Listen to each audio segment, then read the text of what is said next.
And welcome back to my channel. This is episode number 12 of the Glaciated Landscapes and Change series. We've only got one more left after this, and today we're going to be looking at Everest and the SAGARMATHA National Park and everything that encompasses that as one of our final case studies, and then we have one more case study next week and then we're done with this topic. So yeah, I hope you've enjoyed this series so far. Please like, subscribe down below if you have. I'm going to do the whole geography specification for you, and let's just get straight into this video. I'm very warm in here, as you can tell. It's a beautiful day outside, and let's just get straight on into this video. The SAGARMATHA National Park. The SAGARMATHA National Park includes the highest mountains on Earth, including Everest. It is an area of dynamic mountains, glaciers and deep valleys, and its unique and fragile ecosystem is home to a rare species of snow leopard. The national park is a well-known destination for mountain tourism. Over 37,000 people visited the area in just 2014, and it is home to over 6,000 Sherpa people. SAGARMATHA was established as a national park in 1976 and as a UNESCO World Heritage Site in 1979. Like many active glaciated areas, the national park has enormous environmental and cultural value. However, it also faces threats from both natural events and human activities. Tourism, opportunities and threats. The tourism industry in the SAGARMATHA National Park is largely in the hands of the Sherpa people. However, outsiders from other parts of Nepal, as well as foreigners, are increasingly establishing business in the area, and the number of migrant workers is also rising. Increasing tourist numbers have boosted local economy, which has led to improved standards of living, better healthcare, education and infrastructure. However, despite the attempts to protect the national park, tourism does cause environmental damage and socio-economic change. The direct impacts include footpath erosion, construction of illegal trails, water pollution, problems with waste disposal, a greater demand for forest products such as firewood, an increasing demand for hotels and lodges. There are also indirect impacts, particularly on the Sherpa community, whose way of life is changing to adapt to visitor demands. The Sherpa People. The Sherpa people are a tribe of Tiberian origin. Most live in northeastern Nepal, around Mount Everest.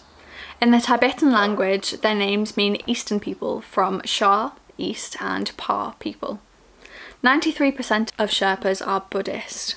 In addition to Buddha and other Buddhist divinities, the Sherpa people believe in numerous deities who are thought to inhabit mountains, caves and forests. Many of the Himalayan mountains are worshipped, and the Sherpas call Mount Everest Shomalungma and worship it as the mother of the world. Their culture and religion includes the restriction of animal hunting and respect for all living things. These beliefs and conservation practices have contributed to the successful management of the SAGARMATHA National Park.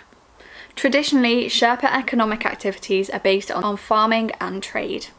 The Sherpas also have a reputation as mountaineers and guides, which has brought some of them a new source of income. Climbing Everest. As tourists with more money and leisure time seek out unusual holidays, some turn to adventure tourism in wilderness areas such as the Himalayas.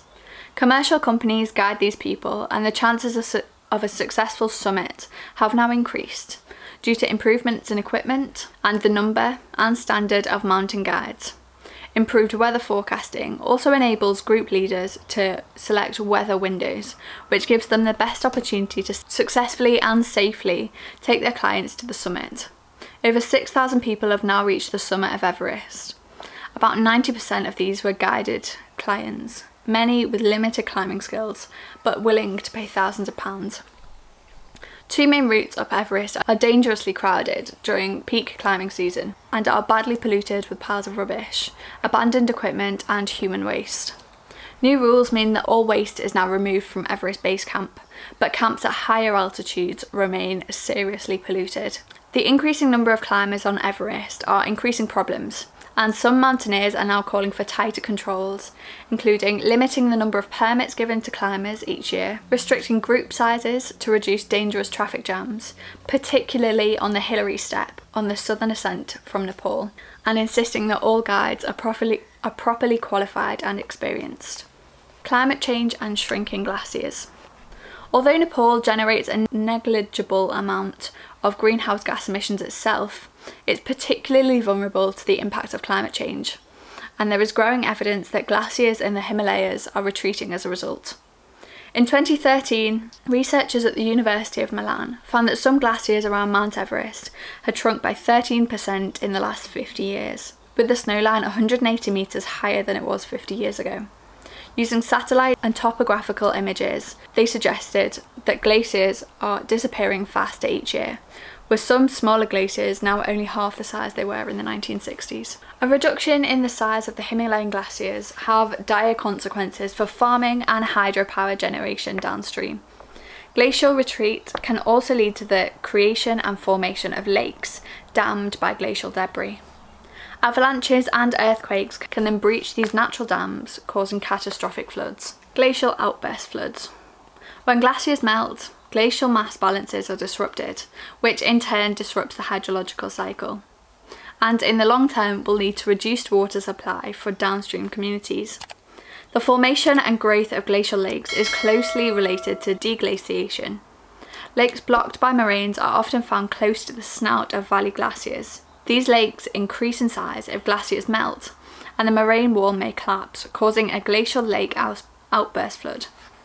In August 1985, one such flood caused a 10 to 15 metre high surge of water and debris to flood down into the Bhoti Koshi and the Dudh Koshi rivers in Nepal, destroying, amongst many things, the Namche Small Hydro Project. Continued increases in summer warming could lead to more floods and the possible destruction of settlements, irrigation systems and domestic water supplies in communities downstream. Avalanches. On April the 25th, 2015, a 7.8 magnitude earthquake struck Nepal. Mount Everest was approximately 220 kilometres east of the epicentre, but the earthquake triggered several large avalanches on and around the mountain. One avalanche swept into South Base Camp and then through part of the Khumbu icefall. It was the deadliest avalanche ever experienced on Everest, killing at least 22 people, including 10 Sherpas. In April 2014, an earlier avalanche killed 60 Nepalese guides, again mostly Sherpas. Deforestation and landslides. Glaciated landscapes face threats, not only from natural hazards such as avalanches and glacial outburst floods, but also from human activities, which can reduce the resilience of these fragile environments. Nepal was once heavily forested, but less than 30% of the country's natural forest now remains. This deforestation has been caused by farming, pressure on land, meaning that steep hillsides are cleared of natural vegetation and replaced with crops and cows. Water buffalo and goats are also allowed to graze uncontrolled. The use of firewood as the main source of fuel, the clearance of forested areas to build roads, reservoirs and hydroelectricity projects. The dire consequences of this deforestation include the loss of wildlife habitats and hence the loss of biodiversity. The exposure of the soil, which causes nutrients to be washed away, leaving the soil infertile and lowering crop yields. The erosion of exposed soil, particularly on steep hillsides, a significantly increased risk of landslides and the disruption of the water cycle. Managing SAGARMATHA for the future. The stunning scenery and environment are SAGARMATHA's greatest asset. Sustainable management is vital in order to balance its use and preservation. Some stakeholders involved in managing the national park are shown below. Strategies to protect the park include establishing plant nurseries to produce seedlings to re-establish forests on hill slopes and reduce erosion. Setting up projects sponsored through the Sir Edmund Hillary Foundation, including building schools, hospitals and bridges. Banning goats to protect the mountain vegetation. Using kerosene, not firewood, for cooking and heating. Using micro HEP stations to generate electricity for local use. and limiting some development projects, including the extension of the Sandbochi Airport. Managing the SAGARMATHA National Park, key stakeholders and players. Number 1, global organisations. It has been a UNESCO World Heritage Site since 1979. 2, government agencies. The National Park was established in 1976 and is managed by the National Park and Wildlife Conservation Office. A buffer zone was added in 2002 to enhance its protection. Number 3, local residents and stakeholders. 6,000 people live in the area, again mostly Sherpa. Other residents are incomers who have set up businesses such as guest houses and adventure holidays.